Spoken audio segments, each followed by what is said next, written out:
All right, we're live here. I'm gonna wait for some people to join before we kick it off. Shadell, if you're watching these episodes, or when you're watching these episodes for editing, let's just please make sure to pull this beginning piece out of the front of it as we wait for people to jump on. Looks like we've already got a couple people. Hey, good morning. Good morning. I've also noticed it takes a little bit for the accounts to connect. Yeah. Yeah, mine always is like a little later. Yeah. I tried to do Facebook today, but it didn't allow me. But we are on TikTok, so we'll see how long it takes them to shut it down. You like posting to TikTok, huh? Yeah. Yeah, I got a good little group of followers on there. Morning, Matt. How are you?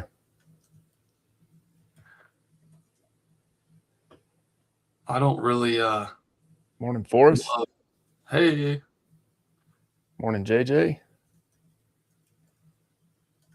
You don't really love what?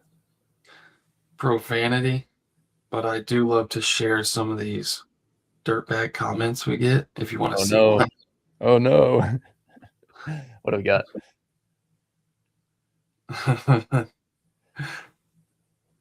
Let's see if I can share it. And I wish I could share this guy's post, but I don't know if you're gonna be able to see it.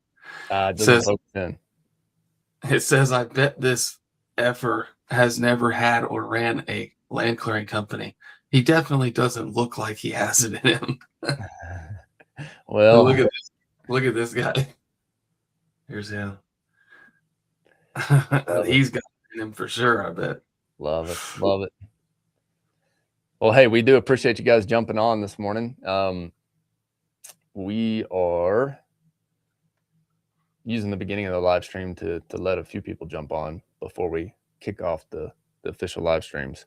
So if you are joining live, tell us or say good morning in the chat over there.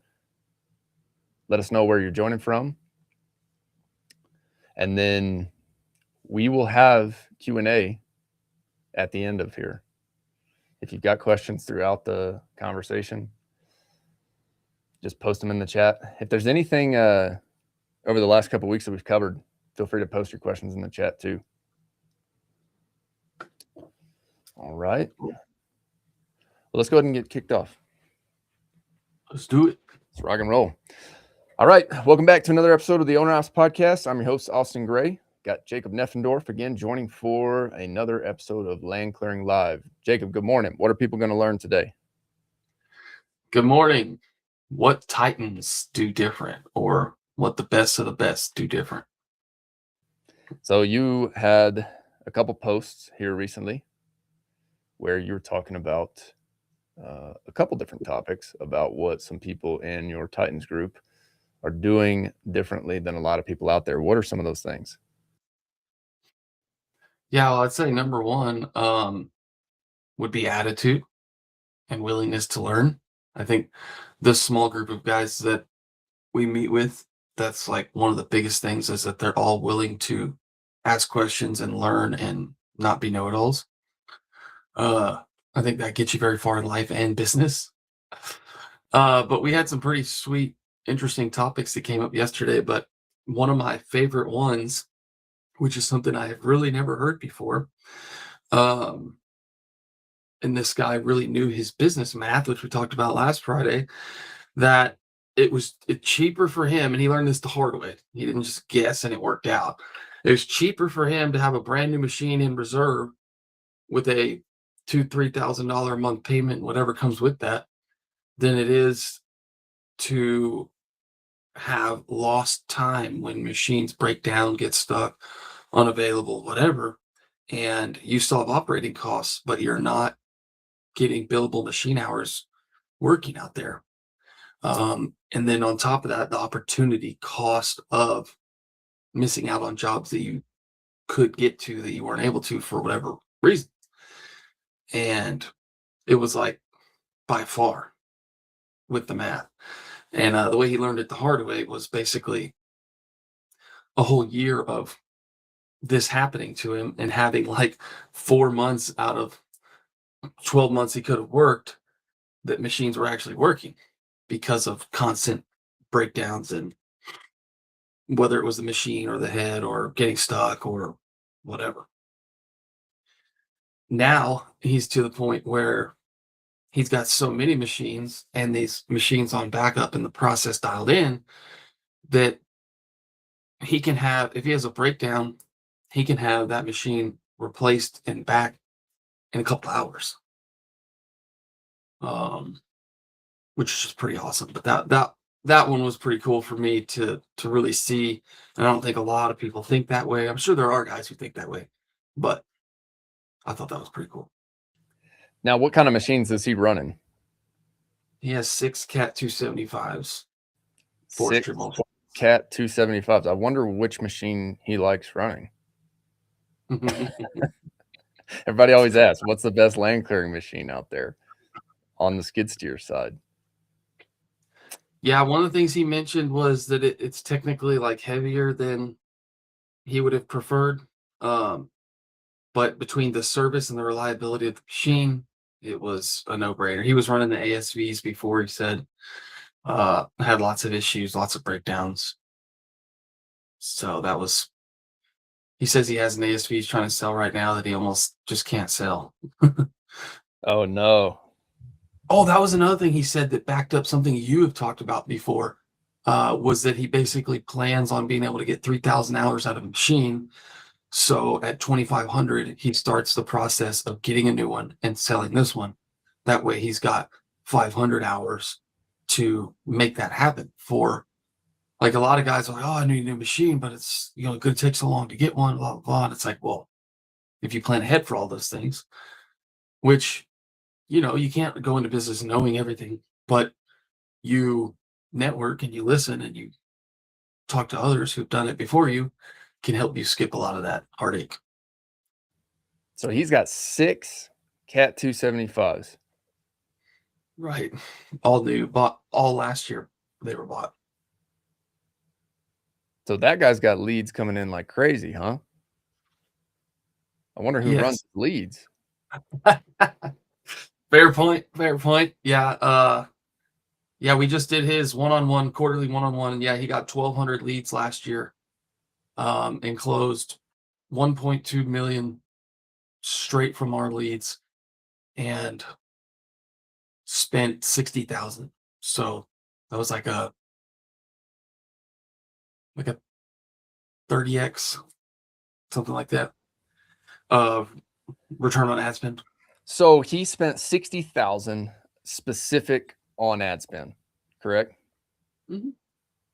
That like directly paying that, writing that check to Mark Zuckerberg. Is that right? Yeah.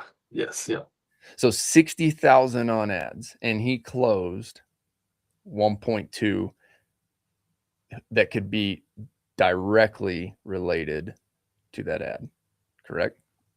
Yes. Yeah, they did like 2.6. They have like pipeline work and stuff too, but Yeah. 1.2 is directly from ads. Yeah. Now, here's something that's really interesting, and you and I have talked a lot about this, and you were talking about this as you're launching your new office. We can get into that here shortly, but you were running an ad and people were seeing it, and you were walking in and everybody locally was like, I see your ads everywhere. And we've experienced the same thing. And that is not saying that in a way like I don't enjoy that at all. It was a really hard thing for me to get over in the beginning of like, oh man, you're gonna put your face out there and like, I've said this before, you kind of feel like a 17-year-old TikTok influencer, and you're like wondering what the heck people are gonna think, right? Right. There was a fear of that I had to get over first. But what it equates to is staying top of mind. And Right. so that guy closed 1.2 off of 60,000 of ad spend, but who knows how much of the other what'd you say he did total? 2.6? Mm-hmm. Yeah. So the other 1.4 could have been somebody seeing the ad, being top of mind, thinking about it at a later time and being like, who was that I saw? And then going to Google and typing that in, land clearing company, and then typing in one keyword that was associated with the brand. It's hilarious. Like people, when they search our brand, it'll be like bear land Yeah. Bear, land, or something like that. And I see that in my search volume. And that's because we're running ads, we're staying top of mind. They remember one term, and then when they search for it at a later date, they may come through our Google or our website funnel, but they may have seen us on a Facebook ad first. And we may have missed that job had they not seen that Facebook. So that's something I think about a lot. And it seems like this guy has figured something out as well up there. I'm glad you brought that up and not me, because I have a hard time with this because I like facts and numbers and data. And so a lot of times I don't really, it's hard to take credit for. Sometimes guys come to us and they're like, yeah, I did this much, but, probably only 10% of it was from you guys. And they don't have like this insane, crazy attribution tracking system where they know that. They just feel that way. Um, and when you're when you're running ads and you have brand awareness and you're out there really well, what you just explained happens a lot, but that's hard to put into a report and take credit for. But we know it's true, but it's hard sometimes to take that full circle and take credit for it. Well, this was something that you and I were talking about this last week as well. And this is an area you've pushed me as well. Like my market, wintertime market, snows on the ground 6 months out of the year. And your question to me was, when I came to you at the end of the last year, your question to me was what? Do you remember? Mm, I'm trying to remember what specific question this would have been. Maybe where is there not snow, or where could you? Yes. Where I'm going with this was you pushed me on how much is this going to cost you over the next several months? Oh, yes, now I remember. How Yeah, many yeah, jobs what's your average ticket size, right? And you asked me that again because I'm big on that. And you were like, okay, so let's break this down. How many jobs would you need for this to return to make it worth it? yeah. And the next thing that you said was, do you think it would help or hurt if you stayed consistent with your brand awareness throughout the slower winter months leading into your busy months? Yeah. Because as operators, I like the financial and the data backed stuff as well. When I look at it, I think, okay, here's my agency fee. Here's the ad spend. I can save that money as an operator, right? Yeah. And yes, purely from an expense perspective, I can save that money. But if we're looking at this as an investment, if you're spending 50 bucks a day and you actually break it down, I mean, we're talking less than 10 grand Yeah. to keep running. And if we close a couple jobs over the course of that period, could make it all worth it. And the answer that I answered back to you whenever you asked me, would the brand awareness help? My answer was yes, because most other guys are shutting off at that point. And so I'm curious to hear what he does up there in the slower winter months. If he spent $60,000 and he's equated to 1.2. Yeah, I mean, they're working. I don't know. That's one thing I always have to kind of ask you guys about, because some of these states I haven't been to in the winter, especially, have not operated equipment in the winter. But we have this handful of guys who works in the snow and they like working in the snow, but it has to be like that really cold snow where it's like hard.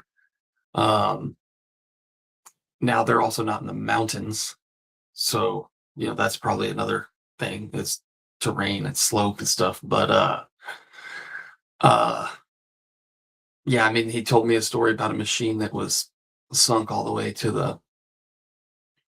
It was under. You couldn't see it. Um, and he said the only thing stopped it was the pipeline. They were doing some pipeline work. And so they had to go fly by the night to get it out unstuck, um, but that was just a one-off. But I mean, they're running all the machines through the winter for sure.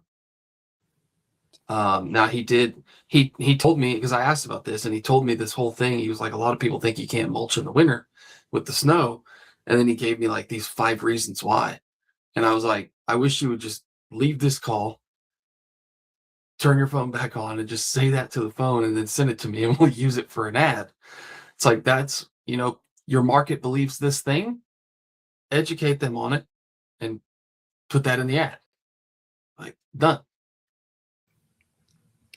Let's get him on the live stream. But yeah, I bet he'd like to. For sure. I can ask him. 6 machines, all Cat 275s. I'd love to ask him why 275 versus 285, just to get his opinion. The weight. Yeah, that question got asked yesterday. It was the weight. The weight and the getting the machine. There was a quicker lead time for the 275 and it weighs less. Do you know how much the difference is? I'm going to look that up. Did you talk about that yesterday? Yeah, I think it's like 800 pounds if I remember right, but I don't know the exact. Don't hold me to that one. Interesting. And then he is selling his ASV. Did he say why? Yeah, because he said they can't keep them running. That just tons of breakdowns. He liked the power; they were powerful, but the breakdowns and then the service and parts availability was crud compared to Cat. They also 2 guys complained they were very loud, which is just kind of a funny thing to think about. But if you're going to be in it all day, that matters. Did the other thing that's crazy about Cat, have you checked their stock recently? Let's go check that out. So I was talking about this the other day with another one of the guys who I've done some work with, and my question to him was, how long until we have AI? And we're going to be talking about AI next week. So for those of you who are joining today, we will be talking all things AI and systems in next week's live stream. I'm curious how long we have until AI is embedded into these machines and we've got autonomous land clearing machines. Cat is heavily investing in AI. Look at that stock. Goodness. That's a huge jump.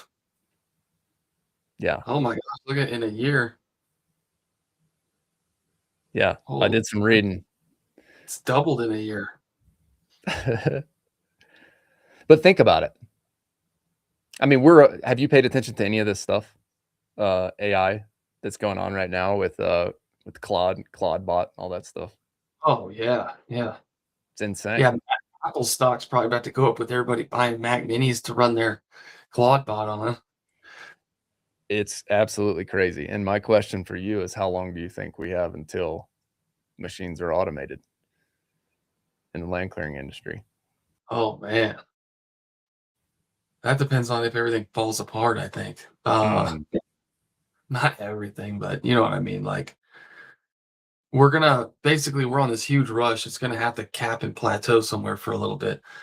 But I mean, I think I forget who always says this. Oh, Alex Ramosi says this a lot. He's like, it's always been human plus tools against human plus tools. Now there are people that have these theories about, down the road when it's tools versus tools. But I think for now, yeah, of course they're going to start integrating for build process, for service, for maintenance, for forecasting, for updates. Tesla probably is the closest example to how the machine and the AI, the operator and the AI and the machine go together. But in terms of them running, I mean, this remote control mulcher really interests me. A couple guys have it. 2 guys that we work with have it. Of course, Alex has it. That seems like the quickest way. Like, hopefully, FAE is gathering immense amounts of data because that's the only way AI works is by gathering data. And so I would assume if Cat's investing, that's probably the same thing they're doing. Is so I know all these things link up to the cloud or something somewhere. Uh, so as long as they're generating, insane amounts of data to plug this AI into, I mean, I think there's a chance, but I think there's a pretty big bridge to gap before we would get there. Mm. A lot of guys listening to this are going to hate me. I think it's coming quicker than we expect. I think it's going to be here faster than we know it. So this is going to lead into next week's conversations of why I believe that AI and building systems is important if you want to continue being a player in the industry, especially as we look into heavy equipment. Because I believe the guys who are willing to adopt and change are going to be the ones who are the ones that are going to be here 10 years from now. Yeah, and if you have that, like Alex's field fix thing, that kind of stuff's going to make you more efficient, save you time, probably save you money, on your maintenance side of things. But then the next level of that is forecasting. Like you're going to be able to make better decisions on your risk assessment and your next steps in the future because you have this data that other people either have a hard time finding accurate data on or just don't have. And I think that, and same thing, he talks about using his Claude bot to go back and like in seconds get a report on certain things from last year that a lot of us just kind of talk off the cuff about, like the weather thing he put about on Twitter, where it was like he realized that for him, the weather patterns versus his jobs didn't really change anything over the grand scheme of things. That's interesting. Yeah. And so obviously this is going to be different between regions and people and years, different from year to year, depending on the type of weather we have that year. But the fact that in seconds he can get that information is amazing. But that's also not just the AI. And that's where I like your point of you have to prepare, build, and have foundations for that because the AI only works when it has data. And it works exceptionally well when you have unique, accurate data versus the thing everybody has on Google. Exactly. Awesome. So that is going to, once again, lead into next week where we're going to talk about the basic systems that I believe everybody should be using. Jacob's using as well. We're going to be talking about sales and marketing systems, quoting, scheduling, invoicing systems. Once you start implementing that at the basic level, you can then leverage AI to a better potential. Because you're right. I mean, at this point, I've been playing around with it too. It's crazy the answers you can get. People are naming their AI bots. Hey, go get me this financial information, and then it will analyze your P&L, or it will analyze, hey, these are the invoices that you sent last year. They were targeted to this specific geographic area. Really, really cool. What are some other things that you're seeing Titans do differently?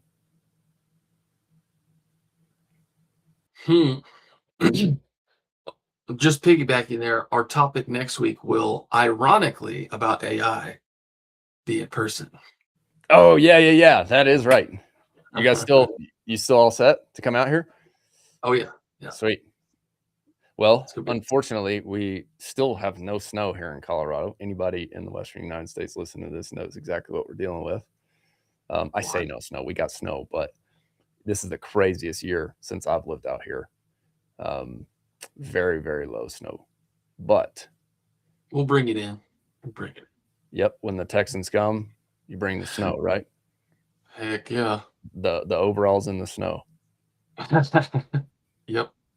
Let's see what else I put on here. Numbers. Oh, one thing I thought was pretty interesting. So one thing I've really noticed interviewing all of these our Titans or our kind of best of the best guys, sales definitely, is a big thing, right? They're all great at selling, and we've seen from 10 to 20% close rate of all leads, which is just amazing. right? Like the one I was telling you about, they got 1,200 leads, they did 120 jobs. For a lot of guys, I mean, 120 jobs would change their business. Uh, and we can produce that amount of leads in most places, but not most people can close that percentage of jobs. And when I say jobs, a lot of you are going to say, if get me in front of the customer, I close. That may be true. Where most of y'all suck is the lead to getting to the person. And that's when, tire kickers are real. There are real strategies to deal with them. But just because somebody's not ready to pay you $25,000 today when they clicked on your Facebook ad and just found out you existed, doesn't mean they're a tire kicker. So a lot of you suck on that lead to getting in front of the phase. And the ones who don't are the ones who win. And I'd say that's one of the biggest things that sets people apart in the 7-figure range and above is having a dedicated salesperson.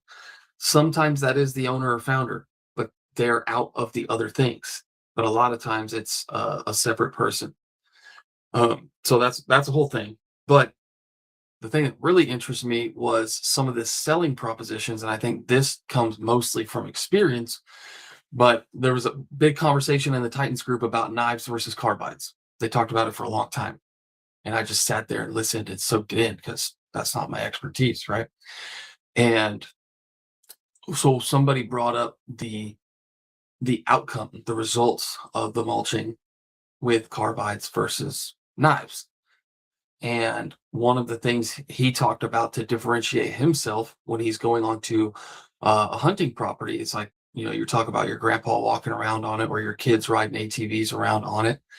The product that's left, especially when you're talking about stumps with one versus the other, he likes to talk about the fact that if you have the stumps left in this certain way, they can be left and are often left by people doing it this way sharp.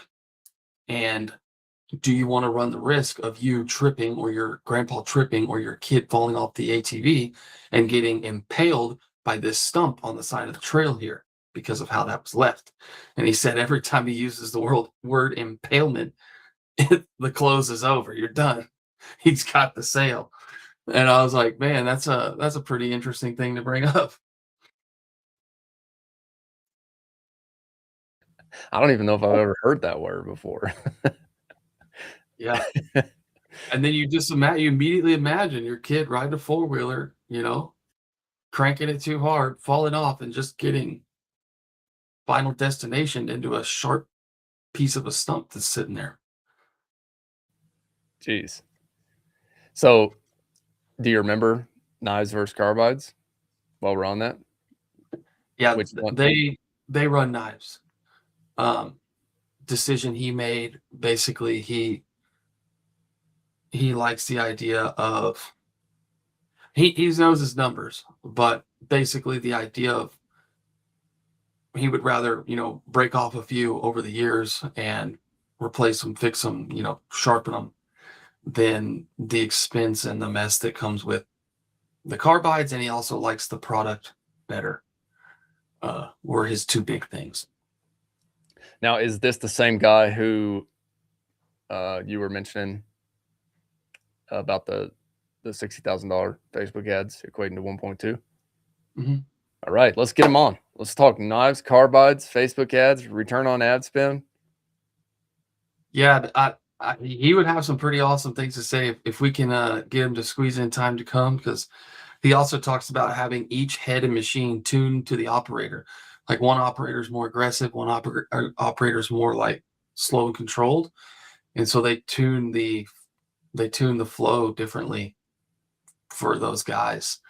And he talks about, you see lots of guys with videos where they try to, mulch up a 10-inch tree and it just bogs it down and they have to back off and wait for it to spin back up. And he says the way he's got it tuned with the sharp knives that he can take a 10-inch tree and just steady go down it, not have to back off, which was a pretty cool learning point and made me pay attention to stuff I hadn't paid attention to before, because you can notice the difference in their literal content that they send versus some of the other content I see on that exact note, and that's why. Um, he's not totally against carbides. He just has made that decision and built the way they do business processes on that. There's pros and cons both ways. And so then someone asked him like, "What about this situation?" And his fix was you could also run both. So you could have uh, knives in the middle and carbides on the outside. That way, if you were to come up to a bigger tree, but you're in a more rocky terrain where you have to be worrying about those teeth breaking, you could have carbides on the outside, knives in the middle. And he kind of talked about the balancing of that and what that entails. But it's a lot of cool stuff that obviously I don't have a whole lot of experience in, but just learning how that wraps back into the numbers and why, to me, why this company is more successful than maybe others because of the details that he has locked in on process and stuff like that. Well, I'd love to bring him on and let's talk specific field operations because you and I, we're always nerding out on more of the back end marketing and sales process. And that's where our conversations typically end up. But I'd love to have someone like that come on and talk more specific topics because we definitely have had those requests before and asking those types of questions, knives versus carbides and whatnot. Now, let me ask you this. This guy who you're talking about, is he, would you call him like top producer of your clients who you have? Yeah. Yeah. Oh yeah. Okay. For sure. So let's just talk his marketing strategy. And you and I were talking about this last week. Facebook versus Google Ads. What's he doing? This guy's Facebook only. Really? And is it Yeah. geographic? Is it because of geography or search volume? Why did you guys make that decision? To be really transparent here, he made the decision.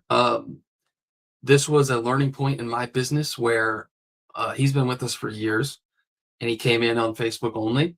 And I did not fulfill his need for more initially. So he went out and found more through another company that gave him a website and Google Ads and all this stuff. So business wise, I missed out on that. A client who wanted more that I didn't offer more. He didn't even know I offered more. Um, but we outperformed him by far. And so then he was like, "Hey, I've been spending $3,000 a month over here. I want to shift that to you and let's run with it." And that's what we did 2 years ago. Um, and we've continued to scale that up from there. Uh, so yeah, I mean, it was really just the proof in the pudding. Like return on investment was 10x with us and Facebook. So, I'm not saying Google's not going to work, but it was just the return on investment there. And we have guys that are the opposite, where they make like our North Carolina gentleman, Boom. He did over 1 million last year, but like 500 of that was from Google, and like 200 of it was from Facebook. So we ended up this year deciding, hey, let's keep Facebook, great brand awareness, leads are coming in, but let's, way heavier over here where we're getting a 15x return versus a 5. Do you think it's market specific or do you think it's well, let me frame this question better. What factors play into whether a market or an operator gets leads from Facebook or Google?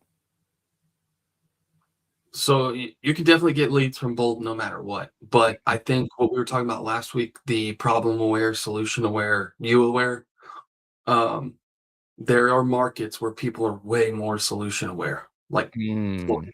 mm. Like everyone knows you can get forestry mulching in Florida. Um, down there's this company called like Acre Maker, where like there's some people that call forestry mulching machines acre makers. because they're like their brand is so good. It's kind of like in Central Texas, there's Cedar Eaters, who I'm not affiliated with. Great company, been around for a long time. I have nothing to do with them, but genius name, right? They have a really good brand. They've had this cool looking logo with a cartoon mouth on the front of a big tiger cat looking thing. Um, but genius, right? Like Cedar Eater, like yeah, it rolls off the tongue. It makes sense. You know exactly what that means. Uh, So let me jump in on that real quick. I was calling one of my cousins lives down there, and I was just asking him about the Texas market, and he's like, "Man, he's like, I think there's a company who does. They call them like." He's like, there's some machines or something down there that I think they call them like cedar eating machines or something. They're like cedar eaters. And I was like, that's when you know that you have brand awareness or you have picked a, a good name and done a good job of branding, right? yeah, So I'm with you. I love that. yeah. And so markets like that, Google is always going to do really well. Um, Now the thing is with Google though, it's more expensive. It's just more expensive. It just is what it is. Now, when you do the real math, the cost to acquire a client stays very steady on both platforms, but the cost per lead or call or click way more on Google, which I think a lot of time ends up making people back off on it prematurely. Um, which I think I told you this. That's why I think our data is a little skewed on that because also because we do really well on Facebook, guys end up getting a ton more leads on Facebook for less money, and they naturally feed into that. Um, but in markets where people are less solution aware, but mostly problem aware, Facebook is going to definitely shine. Now, how much of this has to do with the operator as well and the types of videos and content that they can create? Just being as blunt and honest as you can. It's everything. Yeah, Really. uh, it is. And my favorite example of this on the low end is a guy complaining about getting small leads, small jobs, and the only video he ever sent us was a small skid steer with a mulching head, mulching up a little brush pile, like a bush-sized brush pile. Those were the leads he was getting. Versus in Texas, I've got a picture of a Barco with a mile right of way ahead of it. Those are the type of leads he gets, you know? So when you show that at the surface level, you know, that's number one. But then if you can talk to your ideal client, and I've spent countless hours arguing and defending this to guys on the phone or on Zooms, but the guys that I convinced to do it, they come back, one of them's even a Titan, and report, holy crap, these people are coming to me more educated. I'm getting more qualified leads now because you're talking to them in the video. You're calling out their pain point, their problem. You're positioning yourself as the authority, the solution, more trustworthy. Um, when you can put that in front of people where they are, which is sitting there on their phone, whether they're at work or the bathroom or whatever, you're putting it right where they are. You're meeting them where they are with information that they want or need. Amazing results come from that. The ones that don't, they struggle, and unfortunately, they churn out. Agencies don't like to talk about this. It happens. I mean, we have to factor for it because there are people that want to work with us that we allow to work with us, and we try to vet them, and then they come in and they think they know it all, and they don't follow any of our recommendations, and then they say it doesn't work, and then they leave, Mm. and they miss out. And I mean, I could show them hours and hours of results, and some people just are stubborn. Now, what types of videos, going back to the guy who we've talked about as we'll just call him the top performer in your Titans group. What types of videos does he create for Facebook ads? We have a ton, but he does 99% forestry mulching on a big scale.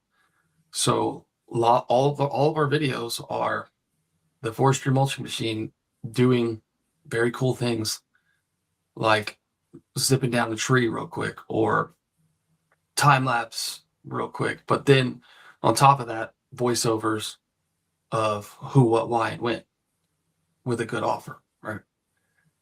Explaining the differences between this, and this, the good and the bad, kind of. Where this is going to not look amazing on my argument is he doesn't have a ton of talking videos like we push really hard for.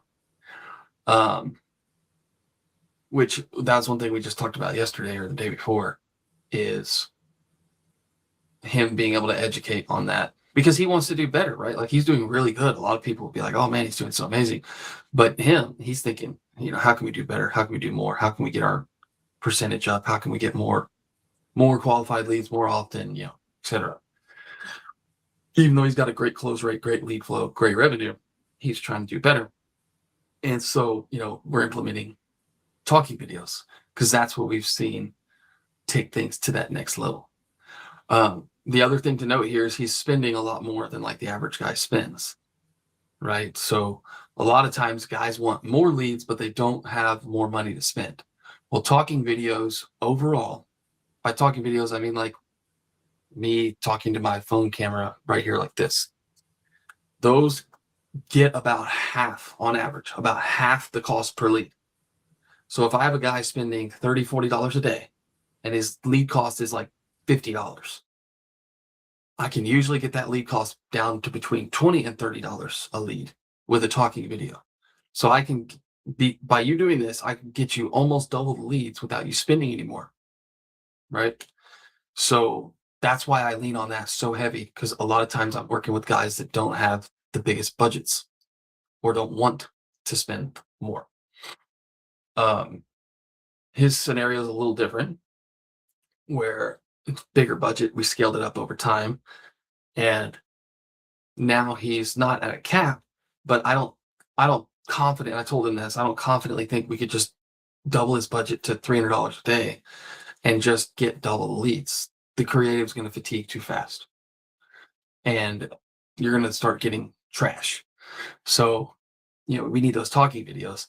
And especially if you're working with a smaller budget, you're going to be able to get way more leads and way more quality leads in a good budget versus, if you run a really nice before and after picture and you spend $1,000 a day in a huge, 3 million people audience, yes, you're going to get leads. You're probably going to get a bunch of trash, but you'll get a ton of leads. But the talking videos help you get high quality with a good cost. And they come to you more educated. If you could only record one talking video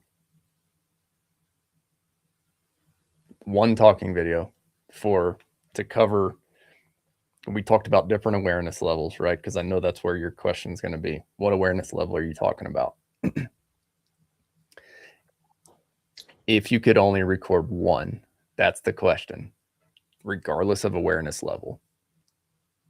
Thinking that video is the one that the operator in that market has to record, and you only get one.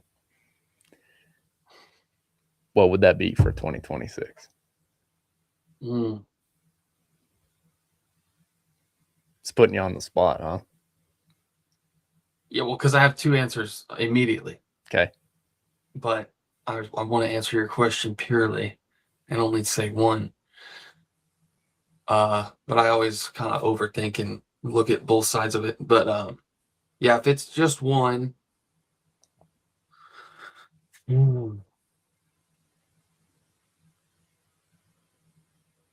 Okay, can I explain myself if I answer with just one?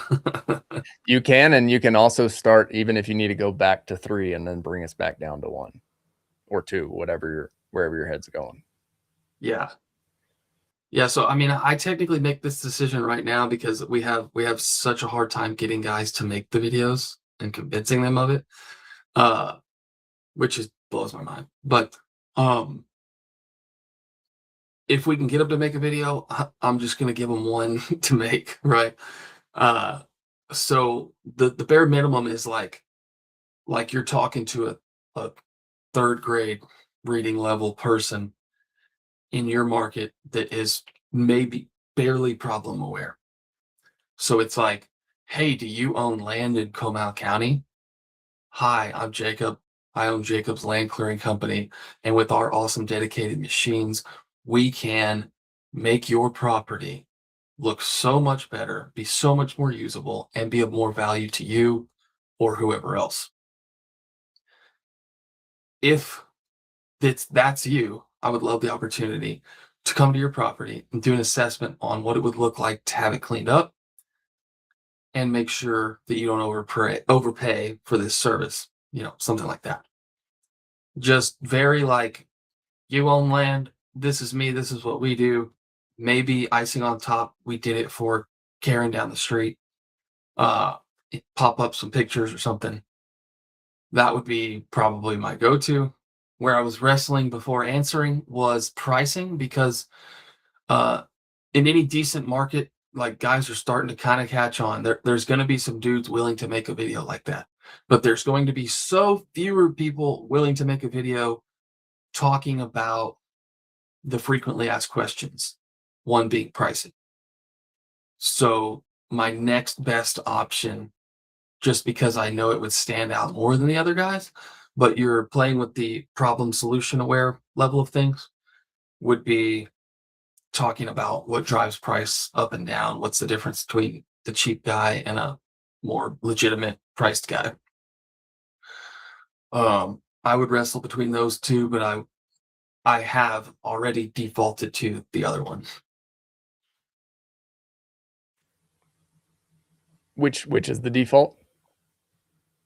The barely problem aware, hey, you own land, this is us, we'd love to talk. Okay. So you heard it right there. There's 2 videos that you can record for your market. What else? What else are Titans doing differently? You mentioned something about the guy who we've been talking about the majority of this call. One thing that stuck out was mindset. The guy's doing well. But when it came to marketing and when it came to sales process, it sounds like he's approaching it to, here's what I'm doing and here's what's working, but how can I do better? Right, exactly. And that's why he's grown, right? So the year he did under 1 million, he realized most of it was due to downtime, and either not being able to get to jobs or being stuck on jobs that he's not getting billable hours for because something's broke down. So that was, one small part of one big decision of getting the fleet figured out. Um, and then the other thing, was really analyzing like, hey, Google versus Facebook, let's squeeze this thing that's working that has a good return. Um, but then, so that allowed them to go from under 1 million to over 2 million. And, then this year they're looking at, and profit was actually decent, but they think profit can be better. And they closed 114 jobs off of 1,265 leads, but he believes they can close more. And he, really looked deep down into the sales process, and his sales guy was closing 80% basically in person. But there was this huge lag of leads that didn't even get to that stage. Mm. So they're refining that process right now to see how they can get more. And the beautiful quote for me that, 99% of people would never say, he was like, if you see an opportunity for me to get more leads and that involves you spending more money, then please, you have full control, spend more money. And that mindset is rare. Now, of course, we built this relationship over 3 years, so he didn't just come in and say that. But uh, you know, that's definitely a huge part of it.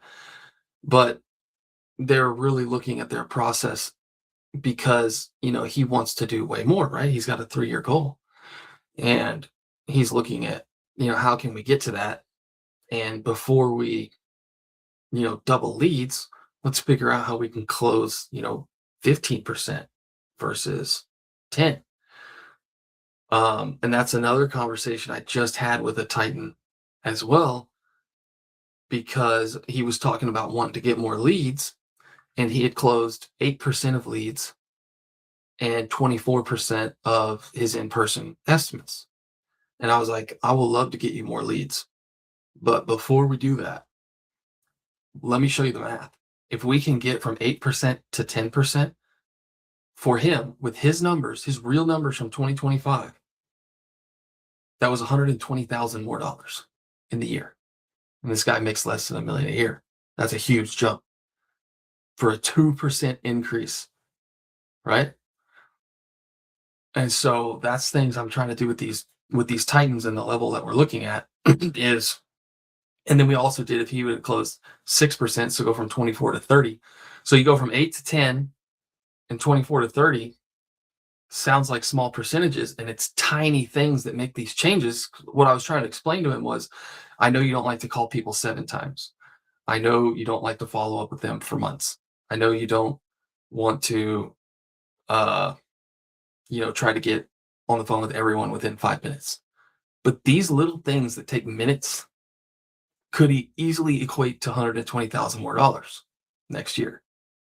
Profit. You know, that goes straight to you. Um, and yeah, that really opened his eyes.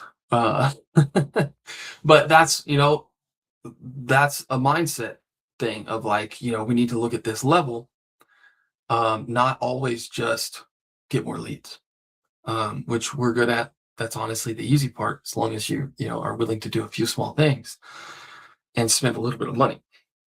But the proof's in the pudding, and the money's in the math. That's what I posted yesterday after I got hyped up after that video. But the money is definitely in the math. I love it. I love that.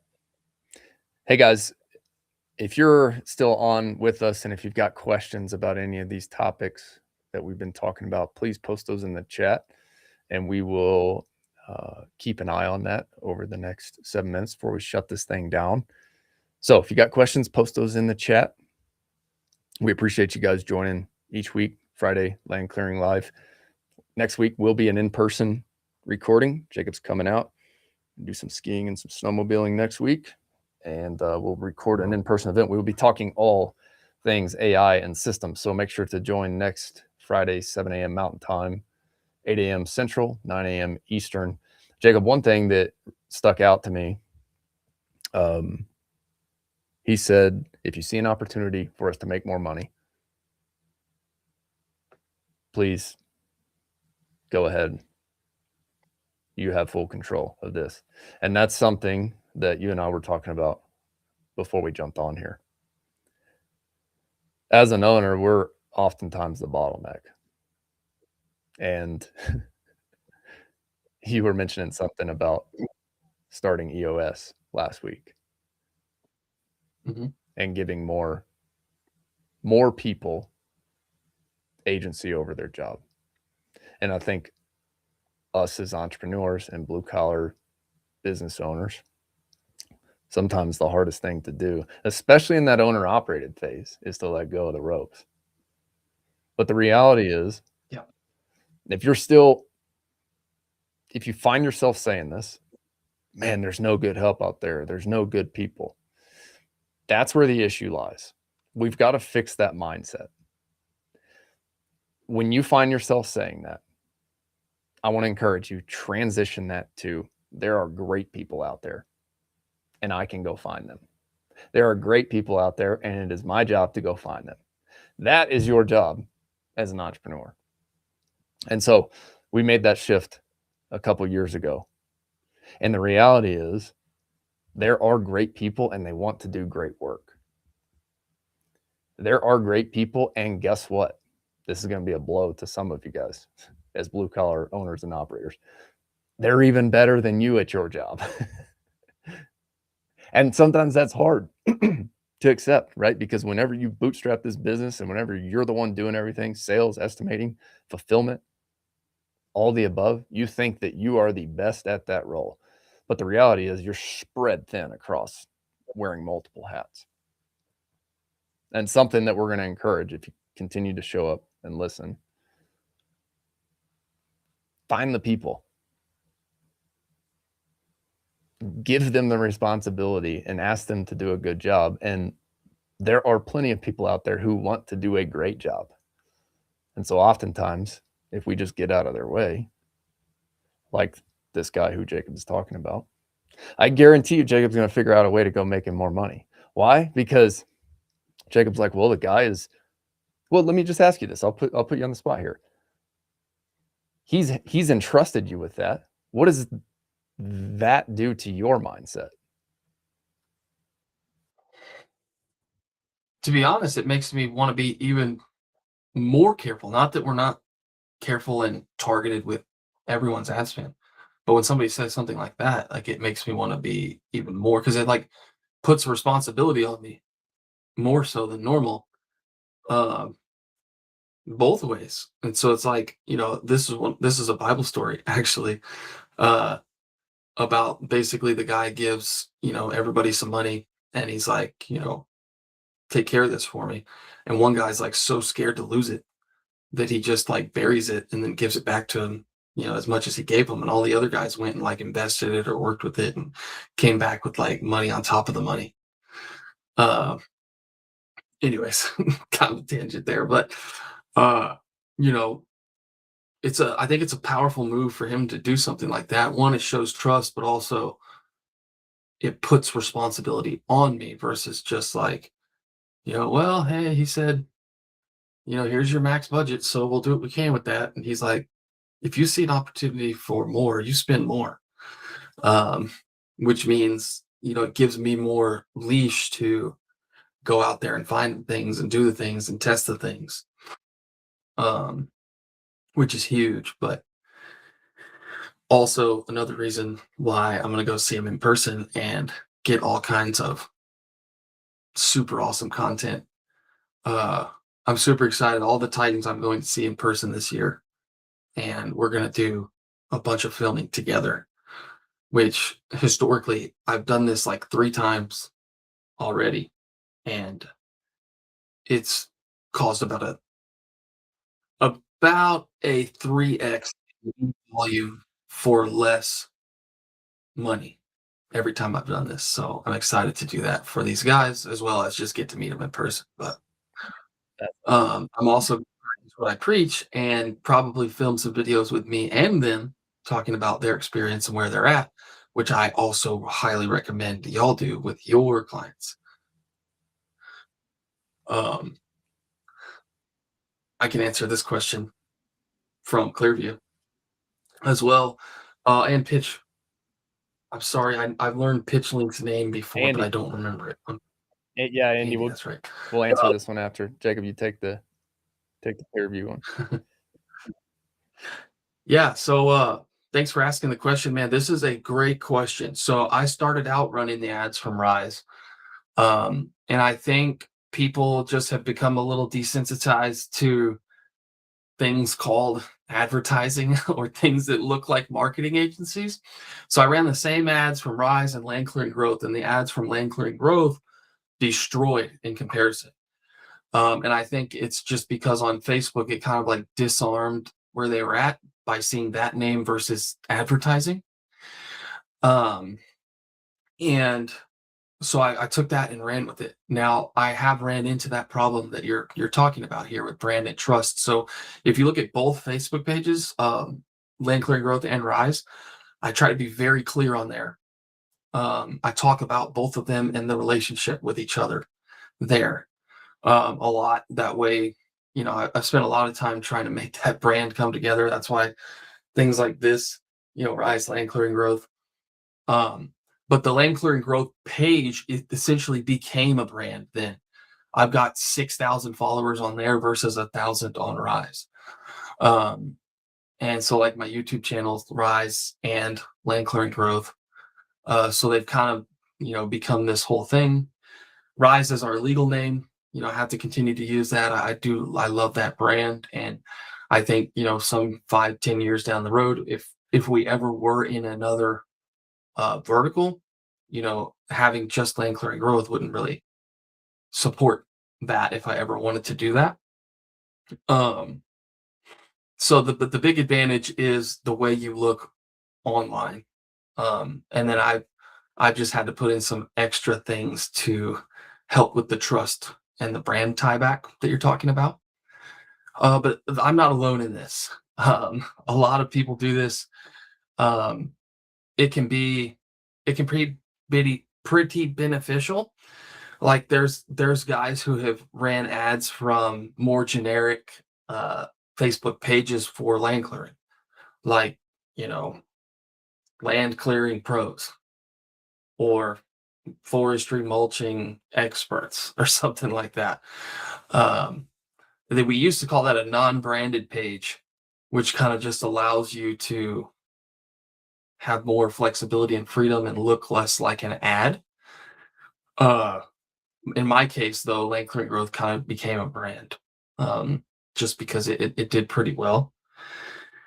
Hopefully that answers your question, but that is a great question. Hey, so Ryan, what specifically? Sorry if I cut you off, Jacob. I'm curious to hear though. What are you specifically asking for as it relates to Clearview? Like, do you have a specific question that you're trying to answer? Because I think you got a great brand. Big time. There's always a little bit of a delay in comments. So Ryan, if you're still with us. And to answer Andy's speaking videos timing, I always say 30 to 60 seconds. Anything longer than that, and you got to really make sure you're like engaging and like having some clear points. Sometimes I do ramble on TikTok, but for an ad, you can't do that unless it's really structured.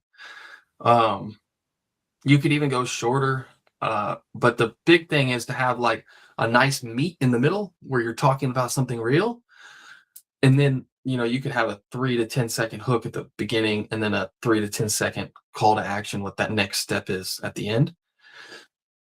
In terms of how often they should be updated to avoid fatigue, lots of variables here, like your spend and your audience size. We're currently, I have a KPI for ads launched, and I have built and hired the team to increase this due to Facebook's updates. Historically, we were shooting for at least once a month. I'm trying to get to once a week, and right now we're hovering in the between every 2 weeks and once a month if we get new content. So I would encourage you to basically do it as much as you can. My strategy, so like I'm spending like $1,200 a day, right? So I post videos every single day to TikTok and shorts, and then the ones that do well, I push those to ads. So I'm pushing new videos to ads about once a week. At a budget of $1,000 a month, you don't necessarily have to be doing that much, but it's not going to hurt to do more. So I would say bare minimum once a month, if you're looking for a blanket answer. But there's just going to be a lot of variables based on your spend and your audience size. And to clarify for listeners, Jacob is talking about his agency whenever he says he's spending $1,200 a day. I know some of you are listening who are like, whoa, wait, what market are you spending $1,200 a day in for land clearing? Let's take it back to what's the recommended starting budget? Yeah, so for years I've been saying bare minimum $1,000. I'm really tempted to raise that to 1,500, especially if you're considering Google. But right now, I still am standing on $1,000 minimum. Perfect. Which equates to what?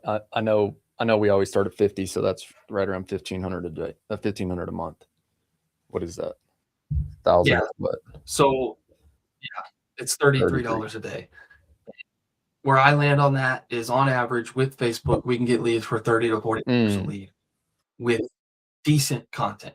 Now, I get below 30 with good talking videos with a decent audience. But so what that does, that $33 a day, if you're averaging $30 to $40, you're basically going to get a lead a day, which for, a small business owner operator, a lead a day is manageable. And if you can close 10 to 20% of those, then you're going to be doing at least a job a week, or more, depending on how good you are. Love it. Love it. Well, cool. Well, guys, thanks for joining. Anybody else have any other questions while we wrap up? If you do, plug it in there. We'll make sure to cover it. If not, we will have some fun next week, as Jacob will be out here and we'll be recording live. No promises for that one, but I say we throw on the cameras and go as long as everybody wants to go on Q&A. So bring your questions. If you haven't yet, go back through. This is on my YouTube channel. It's on Jacob's YouTube channel. Go back through the last 7 weeks. We've covered a lot. All right. We've covered how to come up with crew day pricing, how to go get leads, how to build a sales process, basically all the basic blocking and tackling that you need to do in your market if you're operating a land clearing, forestry, mulching. I mean, heck, even a tree business, or, if you're doing driveway grading. We talk about it in the context of land clearing, forestry, mulching, fire mitigation, but these principles definitely apply to the other blue collar businesses that are operating heavy machinery. So if you're on here and that's you, go back through that. Like I said, Jacob's going to be out here next week. We'll stay on for live Q&A. And this is fun for us. And we appreciate you guys joining. And the goal is to just help better the industry here. So if you've got a business here in land clearing, forestry mulching, fire mitigation, we've got free resources over in the school group. We've been posting templates, checklists, pricing calculators, things like that over in the Owner Ops school group. It's school.com/ownerops, SKOOL.com/OWNROPS. We've got a free Kickstarter training designed for guys in the 0 to 20K per month range, guys who are starting out. And then for guys who are operators, we do have an accelerator program over at Owner Ops. And then Jacob's got his land clearing growth model. Jacob, do you want to share anything about land clearing growth for the operators? Absolutely. Yeah. If you're just starting out or looking to start out, go to Austin. He's got it all. He's got it all on what you need to do. If you're already doing it and you're doing well and you want to pour gas on that and take it to the next level, ideally 50K a month or more, we'd love to talk with you about what we could possibly do to help you out and getting you to that next level. We don't just turn on ads. We position ourselves as a growth partner. We want to help you with everything, but the stuff you learn with Austin is just going to make you way better before you come to us. Sweet. Well, we'll see you guys next week, 7 a.m. Mountain Time, 8 a.m. Central, 9 a.m. Eastern, for the last live episode of the Land Clearing live stream series. Thanks again. Don't forget, work hard, do your best, never settle for less. We'll see y'all next week.